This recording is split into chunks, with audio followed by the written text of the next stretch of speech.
ಕರ್ನಾಟಕ ರಾಜ್ಯದ TV cable operators association ಇಂದು ತನ್ನ 26ನೇ ವರ್ಷದ ಕೇಬಲ್ ಡೇ ಕಾರ್ಯಕ್ರಮ ಅದ್ದೂರಿಯಾಗಿ ಆಚರಿಸಿಕೊಂಡಿತು. ಕೇಬಲ್ ಡೇ ಸಂಭ್ರಮದ ಜೊತೆಗೆ ಇತ್ತೀಚಿನ ದಿನಮಾನಗಳಲ್ಲಿ ಕೇಬಲ್ ಟಿವಿಗಳು ಅನುಭವಿಸ್ತಾ ಇರುವಂತಹ ಸಮಸ್ಯೆಗಳ ಬಗ್ಗೆ ಚರ್ಚೆ ಕೂಡ ಮಾಡಲಾಯಿತು. ಹಾಗಿದ್ರೆ ಕೇಬಲ್ ಡೇ ಸೆಲೆಬ್ರೇಷನ್ ಹೇಗಿತ್ತು ಅನ್ನೋದರ ಬಗ್ಗೆ ಒಂದು ಕಂಪ್ಲೀಟ್ ವರದಿ ಇದೆ, ಬನ್ನಿ ನೋಡ್ಕೊಂಡು.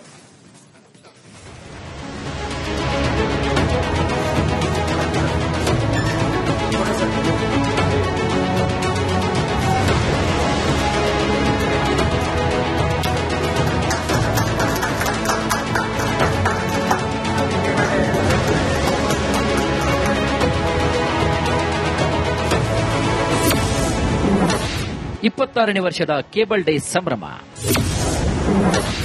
ಅದ್ದೂರಿ ಕೇಬಲ್ ಡೇ ಕಾರ್ಯಕ್ರಮ.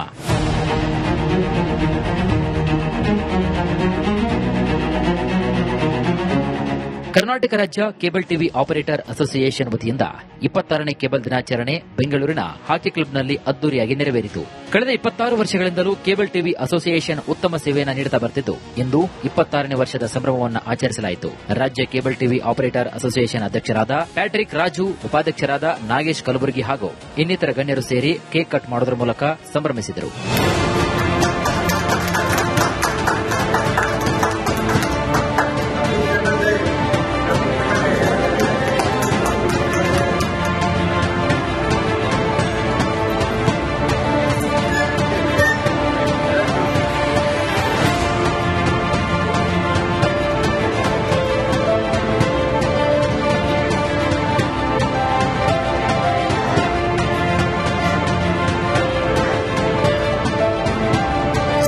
ಏನಾಗಿದೆ, ನಮಗೆ ಈ ಕಾಂಪಿಟೇಷನ್ಸ್ ಮತ್ತೆ ರಿಪೀಟ್ ಪ್ರೋಗ್ರಾಮ್ಸ್ ಎಲ್ಲ ಬರ್ತಾ ಇರೋದ್ರಿಂದ ಕಸ್ಟಮರ್ ಸ್ವಲ್ಪ ನಮ್ಮಿಂದ ಕಾಂಪಿಟೇಷನ್ ಇಂದ ಶಿಫ್ಟ್ ಆಗ್ತಾವ್ರೆ. ನೆಕ್ಸ್ಟ್ ಮುಂದಿನ ದಿನಗಳಲ್ಲಿ ಒಳ್ಳೆ ಸರ್ವಿಸ್ ಕೊಟ್ಟು, ಒಳ್ಳೆ ಬಾಕ್ಸ್ ಕೊಟ್ಟು, ಫ್ಯೂಚರ್ ಟೆಕ್ನಾಲಜಿನ ಕಸ್ಟಮರ್ಗೆ ತಗೊಂಡ್ ಬಂದು ಕೊಟ್ಟು ಅದನ್ನ ಉಳಿಸ್ಕೊಳ್ಬೇಕು ಅನ್ನೋದು ಒಂದು ಕಾರ್ಯಕ್ರಮ ಮಾಡಿ ಬ್ರಾಡ್ಕಾಸ್ಟರ್ಸ್, ಚಾನೆಲ್ಸ್ ಅವರು ಮತ್ತೆ ಎಂಎಸ್ ಗಳು ನಾವು 3 ಜನ ಸಹಭಾಗಿತ್ವದಲ್ಲಿ ಇವತ್ತು ಒಂದು ಸಭೆ ಮಾಡಿದ್ದೀವಿ. ಕಳೆದ ಕೆಲವು ವರ್ಷಗಳಿಂದ ಕೇಬಲ್ ಟಿವಿಗಳು ನಾಡಿನ ಜನರಿಗೆ ಉತ್ತಮ ಸೇವೆಗಳನ್ನು ನೀಡುತ್ತಾ ಬಂದಿದ್ರು. ಇತ್ತೀಚಿನ ಕಾಲಘಟ್ಟದಲ್ಲಿ ಸಾಮಾಜಿಕ ಜಾಲತಾಣ ಹಾಗೂ ಓಟಿಟಿ ಪ್ಲಾಟ್ಫಾರ್ಮ್ಗಳಿಂದ ಆಗ್ತಿರುವಂತಹ ಸಮಸ್ಯೆಗಳ ಬಗ್ಗೆ ಕೂಡ ಚರ್ಚೆ ಮಾಡಲಾಯಿತು. ಕೇಬಲ್ ಟಿವಿಗಳು ಅಂದಿನ ದಿನಗಳಲ್ಲಿ ಮನೆಯನ್ನ ಒಟ್ಟು ಮಾಡುತ್ತಿತ್ತು.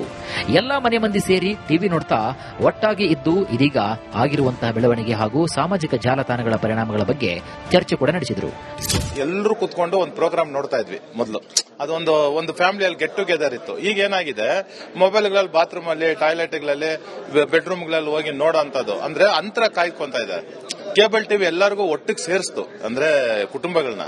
ಈಗ OTT ಇದೆಲ್ಲ ಬಂದ್ಬಿಟ್ಟು ಸೋಷಿಯಲ್ ಮೀಡಿಯಾ ಬಂದು ಎಲ್ಲರ ಅಂತರ ಏನೇನ್ ನೋಡ್ತಾರೆ, ಏನ್ ಮಾಡ್ತಾರೆ ಏನು ಗೊತ್ತಾಗಲ್ಲ. ಆ ಪರಿಸ್ಥಿತಿಗಳು ಬಂದು ನಿಂತಿದೆ.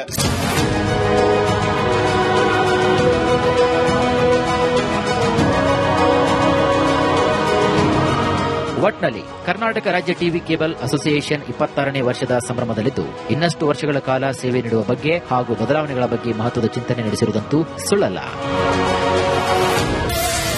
ನೀವು ನೋಡ್ತಾ ಇದ್ದೀರಾ ರಿಪಬ್ಲಿಕ್ ಕನ್ನಡ, ಇದು ನಿಮ್ಮ ಧ್ವನಿ.